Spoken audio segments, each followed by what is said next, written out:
Welcome to Community Spotlight, where we'll spend a few minutes together learning more about the issues impacting us in the Twin Cities.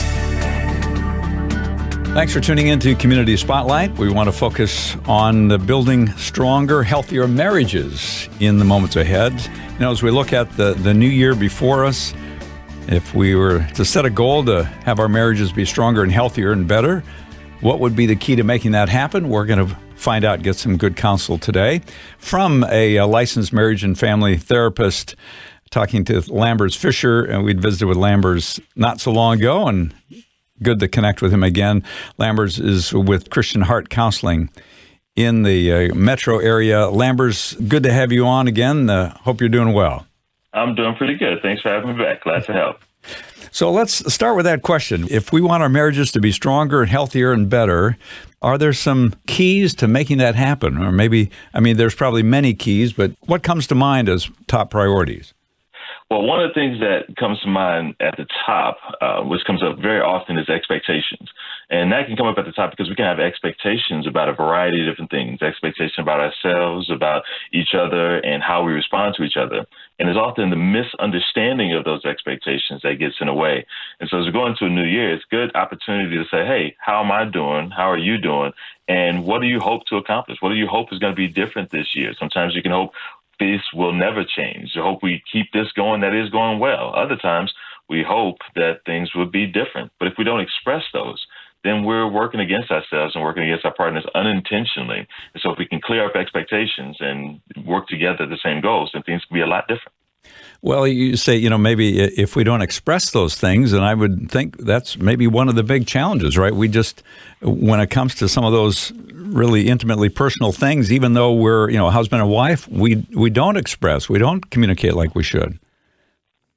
Yeah, and it's the challenge of how to express that often is the skill that needs to be practiced, because sometimes people would say, what are you talking about? Me expressing things is what's been the problem in the first place. I've tried to say that 1,000,000 times and nothing's changed. It's like, yes, but there's a difference between expressing why don't you, why can't you, versus, what really mean a lot to me is if we could work on this, if we could try to make that better. When you join in the we and make it seem like we're working on this together, it makes a big difference. If you focus on what you want to happen, as opposed to things that could sound like a complaint about what has happened, then the receptivity and the understanding gets a lot better.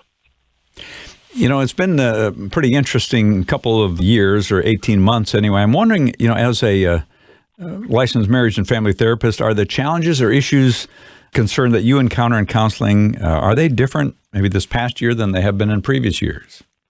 I'd say this past year, maybe even over a year and a half or so, what has been increased is the sense of stress that has been influencing things. And if we're not taking consideration of that, if we're not aware of the impact of outside stressors on the intact marriage and the intact household, family, whatever the case may be, then it may get a little bit interesting because safety issues, health issues, inconveniences at work with being in person versus not being able to be in person. A lot of different things outside have changed. And so a lot of times we get comfortable in the routines inside of the home and the routine out of the home. And no matter what field we're in, things have been changing.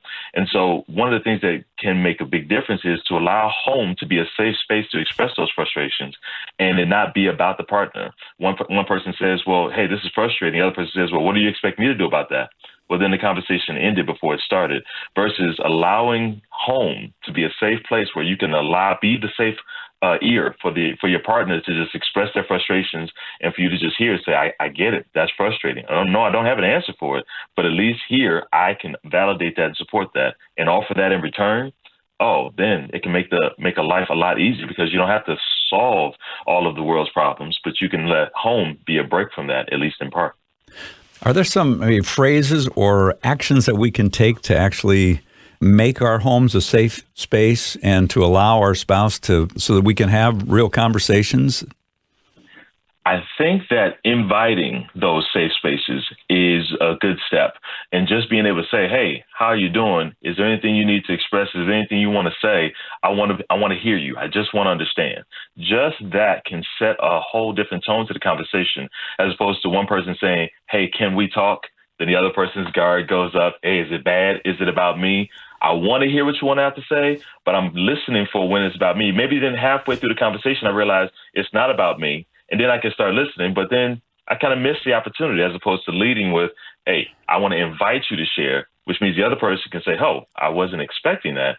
Yes, I'll take you up on that because you're both going into it with the same expectations. And then, hey, can I return the favor? Thanks for letting me be heard. Anything you feel? Hey, how are you going? How are you doing? When you invite it, as opposed to needing to have to get it, it sets the tone for whatever comes afterwards. We're talking with Lambers Fisher. He's a licensed marriage and family therapist with Christian Heart Counseling in the metro area. Lambers, it's probably likely that a lot of those listening have experienced some loss in the past 18 months or 2 years. Talk about some steps for coping and healing over loss. Sure. One of the things that often gets in the way of coping successfully with loss is the fact that we often fight our own feelings. And so one of the first challenges is to accept the genuine feeling of loss in the first place. A lot of times people say, well, I shouldn't feel this way. I'm spending too long feeling this grief or loss. So somebody else is telling me, you still haven't gotten over that? And it can be a fight inwardly to even feel. So if we accept our feelings as a good thing, our feeling is a sign that we valued that which we lost, whether it was a person, a relationship, a circumstance. It's not a bad thing to feel grief and loss. It's a sign that we value something, it meant a lot to us, and we're missing it. So if we accept that as a reasonable feeling, it's a good start. If we follow that up with remembering the good times on purpose, intentionally remembering the good times, then it can balance some of those things out. It doesn't take away the bad, but sometimes bad feelings, just the lost feelings, the focusing on what we don't have can dominate our minds. But whether it be watching videos, photos, going to different locations where we had shared experiences, then we can remember the good times as well as the bad times, or the loss of it.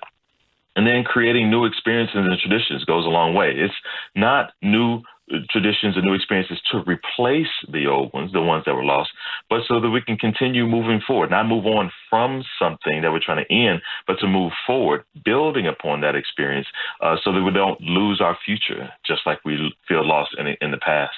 And so we can accept our feelings, we can remember the good alongside the bad and create new experiences, and the future can be different. Lambers, when you encounter couples or individuals in counseling, I'm just curious, what becomes the biggest hindrance for a person or a couple coming to you as a counselor for help? Why do people resist seeking out counsel? Well, oftentimes it's difficult for people to accept help that they feel they should be able to handle on their own. A lot of shoulds get in the way. I shouldn't need this. I'm grown. I'm an adult. I should be capable of doing this on my own.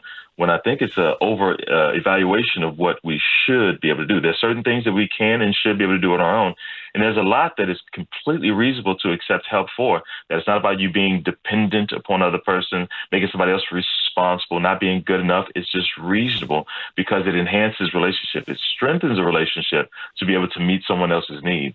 So instead of saying, well, I don't want to burden somebody else with my problems, it's almost like saying for our most trusted relationships, especially among spouses, it's great to be able to share that mutual need. It's the difference between being too dependent on one end of the spectrum, too independent on the other end of the spectrum, and learning how to be interdependent, where we mutually need each other on certain things. There's some things I can do without you. There's some things I don't want to do without you. I want to do those things with you because it strengthens our relationship, but we need to accept that it's okay to need and not be less than, or for our partner to be less than. And often if we have that conversation first, then we can say, oh, well, then what falls into that category? And then the work begins. Yeah. God created us to be together in relationship, and I know that's the work that you're doing each and every day. Lambers, appreciate you and the time you've given us today. Lambers Fisher is a licensed marriage and family therapist working with Christian Heart Counseling, and you can find out more about their offices and their work at ChristianHeartCounseling.com. That's ChristianHeartCounseling.com. Lambers, wish you all the best in the new year ahead. Thanks so much. Thank you, sir. You too. Thanks for spending a few minutes with us on Community Spotlight. We'll see you again next week.